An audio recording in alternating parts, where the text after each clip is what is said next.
So now that I'm pretty close to the right size, I'm going to take all of the extra kind of wet clay out of the inside of the lid, but at the same time, I'll clean that off.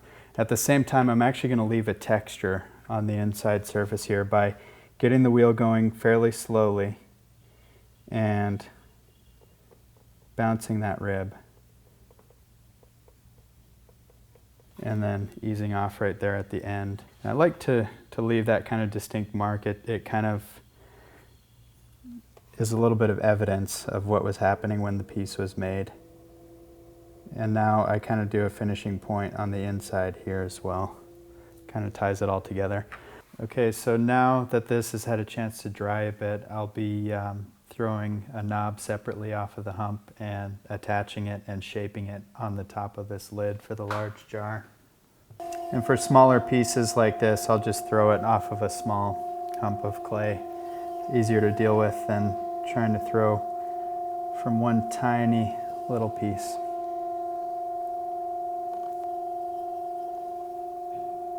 And so this is being thrown upside down at this point. So imagining this is going to be the section that gets attached to the lid. So I leave extra clay up here and a little bit of a bevel to match the angle of the top of the lid there. Well, this extra clay on the outside will become kind of a step up from the edge of the lid to that knob, kind of an intermediate point there. Let's just use a nail with some thread hanging off of it is a good way to get a piece off of the hump and let that wrap all the way around and give it a quick pull and it comes right off. Now I'll attach the lid for the tall jar to the wheel head to get ready to attach the knob handle on the top there. Now I mark out the approximate width of the clay that I've already thrown for the knob there, and I'll try to kind of tap that to center, and then I can get a more accurate measurement on where I need to score and slip to attach that. And I always score and slip the clay for the knob first.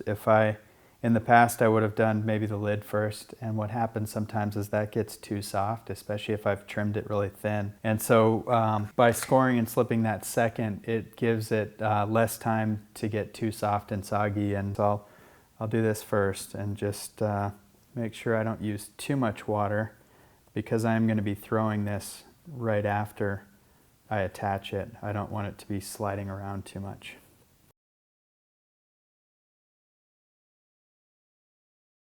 And so that gets attached. And the nice thing about that extra bit of clay that I left on the outside there is it gives me a little bit of space to push this down and really get a strong connection so that it can seal down really well there. And I'm sealing it on the inside and out. And so with a good strong seal, now I can go in there and start to throw. And I'll throw most of the wobble that's in there out, get it back on center. I can get rid of a lot of this extra clay. I always use quite a bit of clay at first, knowing that I can always just cut that extra clay away.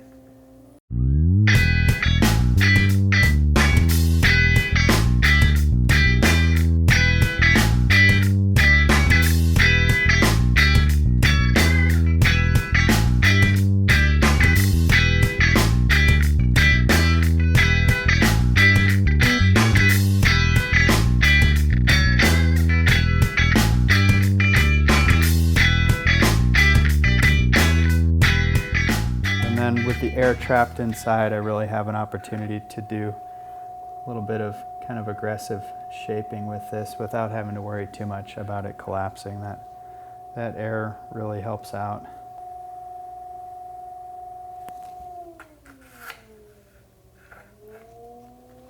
I like to lay this clay down a little bit onto that surface below. And sometimes there's a bit too much, so I'll just go back in with the trimming tool and clean up that kind of jagged edge that starts to happen there.